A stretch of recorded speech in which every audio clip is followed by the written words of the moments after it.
ಬರೀ ಶಿವ ಮಾತ್ರ ನೆಲೆಸಿರುವಂತಹದ್ದಲ್ಲ, ಶಿವನ ಜೊತೆಗೆ ಬ್ರಹ್ಮ ವಿಷ್ಣು ಕೂಡ ನೆಲೆಸಿರುವಂತಹ, ಅಂದ್ರೆ ಒಟ್ಟು ತ್ರಿಮೂರ್ತಿಗಳು ಕೂಡ ನೆಲೆಸಿರುವಂತಹ ಒಂದು ಪವಿತ್ರವಾಗಿರುವಂತಹ ಕ್ಷೇತ್ರ ಇದಾಗಿದೆ. ಕಾಶಿ ಕ್ಷೇತ್ರಕ್ಕೆ ಕಾಶಿ ಅನ್ನುವಂತಹ ಹೆಸರು ಅಲ್ಲದೆ ವಾರಣಾಸಿ ಅಂತಲೂ ಕೂಡ ಕರೀತಾರೆ, ಮತ್ತೆ ಮಹಾ ಸ್ಮಶಾನ ಅಂತಲೂ ಕೂಡ ಕರೀತಾರೆ. ಆ ಒಂದು ಕಾಶಿ ಕ್ಷೇತ್ರದಲ್ಲಿ ಅಂತಂದ್ರೆ ಆ ಕಾಶಿಯಲ್ಲಿ ವಾಸ ಮಾಡ್ತಿರುವಂತಹ ಒಬ್ಬ ವ್ಯಕ್ತಿಯ ಕನಸಿನಲ್ಲಿ ಹೋಗ್ತಾನೆ. ಕನಸಿನಲ್ಲಿ ಹೋಗಿ ಆ ಕಾಶಿ ಕ್ಷೇತ್ರವನ್ನ ಆಗ ದಿವೋದಾಸ ಅನ್ನುವಂತಹ ಒಬ್ಬ ರಾಜ ಆಳ್ತಾ ಇರ್ತಾನೆ. ಸ್ಮಶಾನವಾಗ್ಲಿ ಅಂತ ಹೇಳ್ಬಿಟ್ಟು ಆ ಒಂದು ಶಾಪವನ್ನು ಕೊಡ್ತಾನೆ. ಅಂತಂದ್ರೆ ಏನ್ ಮಾಡ್ತಾನೆ, ಶಿವನ ಗಣ ಹೋಗಿ ಶಿವನಿಗೆ ಹೇಳ್ತಾನೆ, ಈಗ ಈ ಕಾಶಿ ಕ್ಷೇತ್ರ ಅನ್ನುವಂಥದ್ದು ಸಂಪೂರ್ಣವಾಗಿ ಖಾಲಿಯಾಗಿದೆ, ನೀವು ಬಂದ್ಬಿಟ್ಟು ಆ ಒಂದು ಕಾಶಿ ಕ್ಷೇತ್ರದಲ್ಲಿ ನೆಲೆಸ್ಬೋದು ಅಂತ ಹೇಳ್ತಾನೆ. ಹಾಗೆಯೇ ಈ ಪವಿತ್ರವಾಗಿರುವಂತಹ ಕ್ಷೇತ್ರದಲ್ಲಿ ನಾವು 3 ನದಿಗಳ ಹರಿಯೋದನ್ನ ನೋಡ್ಬೋದು. ಮೊದಲನೇದಾಗಿ ಅತ್ಯಂತ ಪವಿತ್ರವಾಗಿರುವಂತಹ ಗಂಗೆ ಈ ಒಂದು ಕ್ಷೇತ್ರದಲ್ಲಿ ಹರಿತಾಳೆ. ಹರೇ ಕೃಷ್ಣ, ಎಲ್ರಿಗೂ ಕೂಡ ನಮಸ್ಕಾರ. ಇವತ್ತಿನ ವಿಶೇಷವಾಗಿರುವಂತಹ ಕಥೆಯ ಸಂಚಿಕೆಯಲ್ಲಿ ನಾವು ತ್ರಿಮೂರ್ತಿಗಳಲ್ಲಿ ಒಬ್ಬರಾಗಿರುವಂತಹ ಮತ್ತು ಲಯಕಾರಕನಾಗಿರುವಂತಹ ಶಿವ ಕಾಶಿ ಕ್ಷೇತ್ರದಲ್ಲಿ ಬಂದು ಯಾವ ರೀತಿಯಾಗಿ ನೆಲೆಸ್ದ ಅನ್ನುವಂತಹ ಒಂದು ವಿಶೇಷವಾದ ಸಂಚಿಕೆ ಇದಾಗಿದೆ. ಹಾಗಾಗಿ ಯಾರು ಕೂಡ ಈ ಒಂದು ವಿಡಿಯೋನ ಸ್ಕಿಪ್ನ ಮಾಡದೆ ನೀವು ಪೂರ್ತಿಯಾಗಿ ವಾಚನ ಮಾಡಿ. ಕಾಶಿ ಕ್ಷೇತ್ರದಲ್ಲಿ ಶಿವ ಬಂದು ನೆಲೆಸೋದಕ್ಕೆ ಕಾರಣ ಏನು ಅನ್ನುವಂತಹ ಒಂದು ವಿಶೇಷವಾಗಿರುವಂತಹ ಮಾಹಿತಿಗಳನ್ನು ನಾವು ಇವತ್ತಿನ ಈ ಸಂಚಿಕೆಯಲ್ಲಿ ತಿಳ್ಕೊಳ್ಳಿ. ಯಾರೆಲ್ಲ ಏನು ಚಾನಲ್ನ ಸಬ್ಸ್ಕ್ರೈಬ್ ಮಾಡ್ಕೊಂಡಿಲ್ವೋ ಎಲ್ಲರೂ ಕೂಡ ಚಾನಲ್ನ ಸಬ್ಸ್ಕ್ರೈಬ್ ಮಾಡ್ಕೊಳ್ಳಿ. ಇದರಲ್ಲಿ ಹಿಂದೆ ದಕ್ಷ ಪ್ರಜಾಪತಿಯ ಮಗಳಾಗಿರುವಂತಹ ಸತೀದೇವಿ ತನ್ನ ತಂದೆಯಾಗಿರುವಂತಹ ದಕ್ಷ ಪ್ರಜಾಪತಿ ಮಾಡುವಂತಹ ಒಂದು ಯಜ್ಞದಲ್ಲಿ ತನ್ನ ಯೋಗಾಗ್ನಿಯಿಂದ ದೇಹವನ್ನ ತ್ಯಾಗವನ್ನ ಮಾಡಿರ್ತಾಳೆ. ನಂತರದಲ್ಲಿ ಪರ್ವತರಾಜ ಮತ್ತು ಮೇನಾದೇವಿಯ ಮಗಳಾಗಿ ಪಾರ್ವತಿಯಾಗಿ ಹುಟ್ಟಿ ಬರ್ತಾಳೆ. ಆ ಒಂದು ಪಾರ್ವತಿಯಾಗಿ ಹುಟ್ಟಿ ಬಂದ ನಂತರ ತುಂಬಾನೇ ಘೋರವಾಗಿರುವಂತಹ ತಪಸ್ಸನ್ನ ಮಾಡಿ, ಅಂತಂದ್ರೆ ಮತ್ತೆ ಶಿವನ ಪತ್ನಿ ಆಗೋದಕ್ಕೆ ತುಂಬಾನೇ ಘೋರವಾಗಿರುವಂತಹ ತಪಸ್ಸನ್ನ ಮಾಡ್ತಾಳೆ. ತಪಸ್ಸನ್ನ ಮಾಡಿ ಶಿವನನ್ನ ವಿವಾಹವನ್ನು ಕೂಡ ಮಾಡ್ಕೊಳ್ತಾಳೆ. ಈ ರೀತಿಯಾಗಿ ವಿವಾಹ ಆದ ನಂತರ ಏನಾಗುತ್ತೆ, ಪಾರ್ವತಿ ದೇವಿಯ ಮನೆಯಲ್ಲಿ ಹಲವಾರು ದಿನಗಳ ಕಾಲ ಉಳ್ಕೊಂಡಿರ್ತಾನೆ. ಇದನ್ನ ಗಮನಿಸಿದಂತಹ ಪಾರ್ವತಿಯ ತಾಯಿ ಏನಿದ್ದಾಳೆ ಮೇನಾದೇವಿ, ಅವಳು ಒಂದು ರೀತಿ ಶಿವನ ಕುರಿತಾಗಿ ಅಸಮಾಧಾನ ವ್ಯಕ್ತಪಡಿಸ್ತಾಳೆ. ಅಂತಂದ್ರೆ ಶಿವ ಏನು ವಿವಾಹ ಆದಾಗಿಂದಲೂ ಕೂಡ ತನ್ನ ಗಣದೊಂದಿಗೆ ಇಲ್ಲೇ ವಾಸ ಮಾಡ್ತಾ ಇದ್ದಾನೆ ಅಂತ ಹೇಳ್ಬಿಟ್ಟು ಆ ವಿಷಯವನ್ನ ತಿಳಿದಿರುವಂತಹ ಪಾರ್ವತಿ ದೇವಿ ಏನ್ ಮಾಡ್ತಾಳೆ, ಶಿವನಿಗೆ ಹೇಳ್ತಾಳೆ ನಾವು ಬೇರೆ ಎಲ್ಲಾದ್ರೂ ಕೂಡ ಹೋಗಿ ವಾಸವನ್ನ ಮಾಡೋಣ ಅಂತ ಹೇಳಿ. ನಂತರ ಶಿವ ಏನ್ ಮಾಡ್ತಾನೆ, ತನ್ನ ಗಣಕ್ಕೆ ಹೇಳ್ತಾನೆ, ನಾವು ವಾಸ ಮಾಡೋದಕ್ಕೆ ಯೋಗ್ಯವಾಗಿರುವಂತಹ ಒಂದು ಜಾಗವನ್ನ, ಅಂದ್ರೆ ಒಂದು ಸ್ಥಳವನ್ನ ನೀನು ಹುಡುಕಿಕೊಂಡು ಬಾ ಅಂತ ಹೇಳ್ಬಿಟ್ಟು ಕಳ್ಸಿಕೊಡ್ತಾನೆ. ಆಗ ಆ ಒಂದು ಶಿವನ ಗಣ ಏನಿದಾನೆ ಈ ಒಂದು ಕಾಶಿ ಕ್ಷೇತ್ರಕ್ಕೆ ಬರ್ತಾನೆ. ಆ ಕಾಶಿ ಕ್ಷೇತ್ರವನ್ನ ಆಗ ದಿವೋದಾಸ ಅನ್ನುವಂತಹ ಒಬ್ಬ ರಾಜ ಆಳ್ತಾ ಇರ್ತಾನೆ.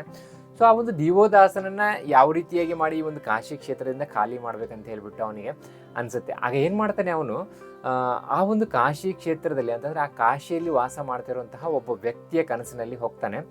ಕನಸಿನಲ್ಲಿ ಹೋಗಿ ನನ್ನ ಒಂದು ದೇವಸ್ಥಾನವನ್ನ ಈ ಊರಿನ ಆಚೆ ನೀನು ನಿರ್ಮಾಣವನ್ನ ಮಾಡು, ನೀನು ಕೇಳಿರುವಂತಹ ಪ್ರತಿಯೊಂದನ್ನು ಕೂಡ ನಾನು ಪೂರ್ಣ ಮಾಡ್ತೀನಿ, ಅಷ್ಟೇ ಅಲ್ಲದೆ ಯಾರೇ ಬಂದು ನನ್ನ ಹತ್ರ ಏನೇ ಕೇಳ್ಕೊಂಡ್ರು ಕೂಡ ಅದನ್ನು ನಾನು ಪೂರ್ಣ ಮಾಡ್ತೀನಿ ಅಂತ ಹೇಳ್ಬಿಟ್ಟು ಒಂದು ಕನಸಲ್ಲಿ ಹೇಳ್ತಾನೆ. ನಂತರ ಆ ವ್ಯಕ್ತಿ ಏನು ಮಾಡ್ತಾನೆ, ಆ ಒಂದು ಶಿವನ ಗಣದ ಒಂದು ದೇವಸ್ಥಾನವನ್ನು ನಿರ್ಮಾಣವನ್ನ ಮಾಡಿಸ್ತಾನೆ. ಮಾಡಿಸಿ ಆ ಗಣದ ಹತ್ತಿರ ತನಗೆ ಏನೆಲ್ಲ ಆಗ್ಬೇಕಾಗಿದೆ ಎಲ್ಲವನ್ನೂ ಕೂಡ ಬೇಡ್ಕೊಳ್ತಾನೆ. ಅದರಂತೆಯೇ ಶಿವನ ಗಣ ಏನು ಮಾಡ್ತಾನೆ, ಅವನು ಕೇಳಿರೋ ಎಲ್ಲದನ್ನು ಕೂಡ ಕೊಡೋದಕ್ಕೆ ಪ್ರಾರಂಭವನ್ನ ಮಾಡ್ತಾನೆ. ಅಷ್ಟೇ ಅಲ್ಲದೆ ಅಲ್ಲಿಗೆ ಬರುವಂತಹ ಪ್ರತಿಯೊಬ್ಬರ ಒಂದು ಭಕ್ತಾದಿಗಳ ಮನೋಕಾಮನೆಗಳನ್ನ ಪೂರ್ಣವನ್ನ ಮಾಡ್ತಾ ಇರ್ತಾನೆ. ಈ ವಿಷಯ ಏನಾಗುತ್ತೆ, ಈ ಒಂದು ಕಾಶಿಯನ್ನ ಆಳ್ತಾ ಇರುವಂತಹ ರಾಜನಾಗಿರುವಂತಹ ದಿವೋದಾಸನಿಗೂ ಗೊತ್ತಾಗುತ್ತೆ.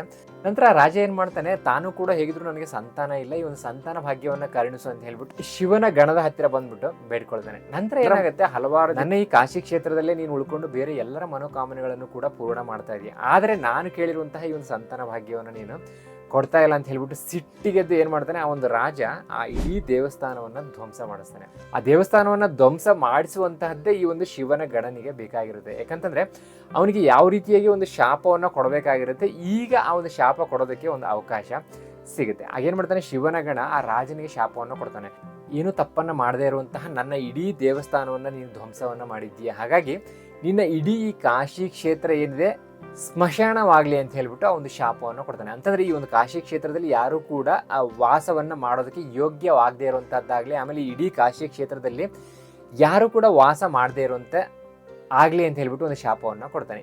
ಈ ರೀತಿಯಾಗಿ ಅವನು ಕೊಟ್ಟಿರುವಂತಹ ಶಾಪದಿಂದ ಏನಾಗುತ್ತೆ, ಕೆಲವು ದಿನಗಳಲ್ಲಿ ಇಡೀ ಕಾಶಿ ಕ್ಷೇತ್ರ ಏನಾಗುತ್ತೆ, ಖಾಲಿ ಆಗುತ್ತೆ. ನಂತರದಲ್ಲಿ ಆ ರಾಜನು ಕೂಡ ಒಂದು ಕಾಶಿ ಕ್ಷೇತ್ರವನ್ನ ಬಿಟ್ಟು ಬೇರೆ ಒಂದು ಸ್ಥಳದಲ್ಲಿ ಹೋಗಿ ಒಂದು ರಾಜ್ಯಭಾರವನ್ನು ಮಾಡೋದಕ್ಕೆ ಪ್ರಾರಂಭವನ್ನು ಮಾಡ್ತಾನೆ. ನಂತರ ಏನ್ ಮಾಡ್ತಾನೆ, ಶಿವನ ಗಣ ಹೋಗಿ ಶಿವನಿಗೆ ಹೇಳ್ತಾನೆ, ಈಗ ಈ ಕಾಶಿ ಕ್ಷೇತ್ರ ಅನ್ನುವಂಥದ್ದು ಸಂಪೂರ್ಣವಾಗಿ ಖಾಲಿಯಾಗಿದೆ, ನೀವು ಬಂದ್ಬಿಟ್ಟು ಆ ಒಂದು ಕಾಶಿ ಕ್ಷೇತ್ರದಲ್ಲಿ ನೆಲೆಸ್ಬೋದು ಅಂತ ಹೇಳ್ತಾನೆ. ಹಾಗಾಗಿ ನಂತರದಲ್ಲಿ ಶಿವ ಏನ್ ಮಾಡ್ತಾನೆ, ತನ್ನ ಇಡೀ ಒಂದು ಗಣದ ಸಮೇತವಾಗಿ ಒಂದು ಕಾಶಿ ಕ್ಷೇತ್ರದಲ್ಲಿ ಬಂದು ನೆಲೆಸ್ತಾನೆ. ನಂತರದಲ್ಲಿ ಹಲವಾರು ದಿನಗಳು ಕಳೆದ ನಂತರ ಏನಾಗುತ್ತೆ, ಪಾರ್ವತಿ ದೇವಿಗೆ ಈ ಒಂದು ಕಾಶಿ ಕ್ಷೇತ್ರದಲ್ಲಿ ಯಾರು ಕೂಡ ಇಲ್ಲದೆ ಇರೋದನ್ನು ಗಮನಿಸಿದಾಗ ಏನಾಗುತ್ತೆ, ಮತ್ತೆ ನಾವು ಬೇರೆ ಕಡೆ ಹೋಗ್ಬಿಟ್ಟು ವಾಸ ಮಾಡೋಣ ಅಂತ ಹೇಳ್ಬಿಟ್ಟು ಶಿವನಿಗೆ ಹೇಳ್ತಿಲ್ಲ. ಆದರೆ ಶಿವ ಹೇಳ್ತಾನೆ, ಈ ಒಂದು ಕಾಶಿ ಕ್ಷೇತ್ರವನ್ನು ಬಿಟ್ಟು ನಾನು ಎಲ್ಲೂ ಕೂಡ ಬರೋದಿಲ್ಲ ಅಂತ ಹೇಳಿ. ಈ ರೀತಿಯಾಗಿ ಶಿವ ಈ ಒಂದು ಕಾಶಿ ಕ್ಷೇತ್ರದಲ್ಲಿ ಬಂದು ನೆಲೆಸಿದ ಅನ್ನುವಂಥದ್ದನ್ನು ನಮಗೆ ಪುರಾಣಗಳು ತುಂಬಾ ಸ್ಪಷ್ಟವಾಗಿ ಈ ರೀತಿಯಾದಂತಹ ಕಥೆಗಳ ಮೂಲಕ ತಿಳಿಸುತ್ತೆ. ಈ ಒಂದು ಕಥೆಗಳಲ್ಲಿ ಬರುವಂತಹ ಕೆಲವು ಸನ್ನಿವೇಶಗಳು ಬೇರೆ ಆಗಿರ್ಬೋದು, ಆದರೆ ಕಥೆಯ ಒಟ್ಟು ತಾತ್ಪರ್ಯ ಇದೇ ಆಗಿರುತ್ತೆ.